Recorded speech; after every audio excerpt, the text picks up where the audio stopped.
Бүгін біз ұлттық дәстүрлер жайлы шағын көрмені тамашалап, пікір алмасып, тәжірибе бөлісеміз.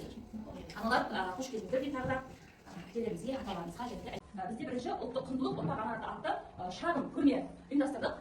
Осы көрмеге келіп, бір ата-анадан шығасыздар, сіздерге сосын үйге қай көрмені, мысалы қай дүниені пайдаланасыздар, мысалы асық болса, асық туралы түсініктеріңізді айтасыздар. Оны отбасында пайдаланасыздар ма? Балаға қалай түсіндіресіздер? Сол жайлы айтып өтесіздер, жарай ма? Енді кезек-кезек мен Құрманбек Ахматтың анасымын. Бұл жерде ұлттық құндылықтардың көбісін барлық үйде пайдаланады деп ойлаймын енді. Көбісін пайдаланамыз, өз басым біразын пайдаланамын. Соның ішінде мынау асық. Маған ыстықтау болып тұр. Үйден кейін асық. Асықтың пайдасы өте зор деп есептеймін. Ана балалардан асық ойнауына, асық ойнаған бала зерек, әрі мына саусаққа, оны жаңағы көздеп атқанда өте пайдасы көп деп ойлаймын біріншіден. Екіншіден жаңағы көп қой қазақтың салт дәстүрінде асық атарың бар ма деп айтады. Сонда ырымшылап мен көбіне шамалы жақындауымда деймін ырымға да. Жаңағы келіндер болса асық жиналыңдар деп тереземде жүремін өзімде үйде. Біраз асық жинап қойыппын әйтеуір кеше санасам 60-ның үстіне шығып кетті. Раянаның мамасымын.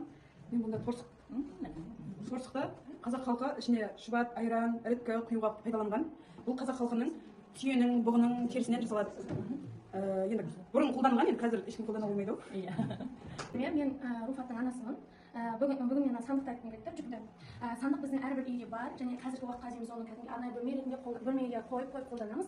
Сандық біздің ұлттық нақыштығымызды, тәрбиемізді, мәдениетімізді, осы уақытқа дейін келе жатқанымыздың рухани байлығымызды білдіретін зат. Бұның ішіне біз көптеген заттарды сақтап қоямыз. Көбінесе әжелеріміз осы сандықтың ішіне өздерінің құнды заттарын сақтап қояды. Оның үстіне тұрған біздің құрақ көрпешелеріміз де біздің қазақилығымызды білдіретін бір зат деп айтсақ болады.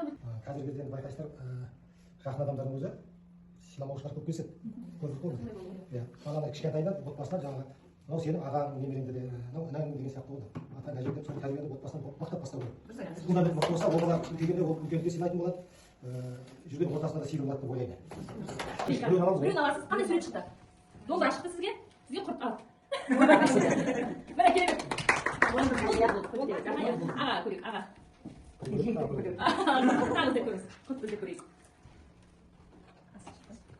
Жоқ. Келесі. Кеп екі күнде шығып өстіп келеді. Не шықты мысалы? Так, я айтып отырасыздар ғой, домбыра. Ал енді сол екеуін табыңыздар енді. Жоқ, шықпады ғой. Бірінші онан не бересіздер дайындап? Так, іздейсіз. Шықпады. Не ғой? Қамшы, иә? Көріңіздер енді бір-екі рет. Ақтарыңызды. Тұман.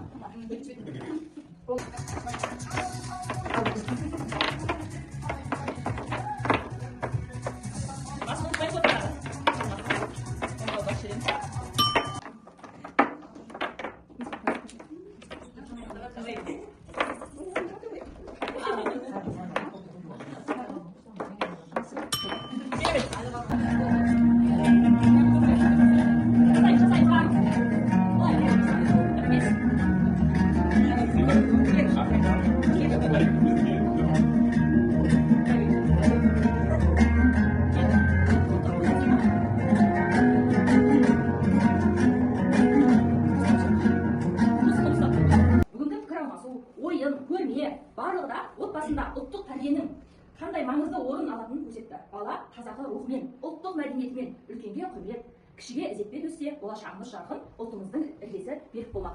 Бағдарламасы мектепке бұрыннан өзі енген, ал енді балабақшаға осы 24-25 оқу жылы ғана енген болатын біртұтас тәрбие бағдарламасы.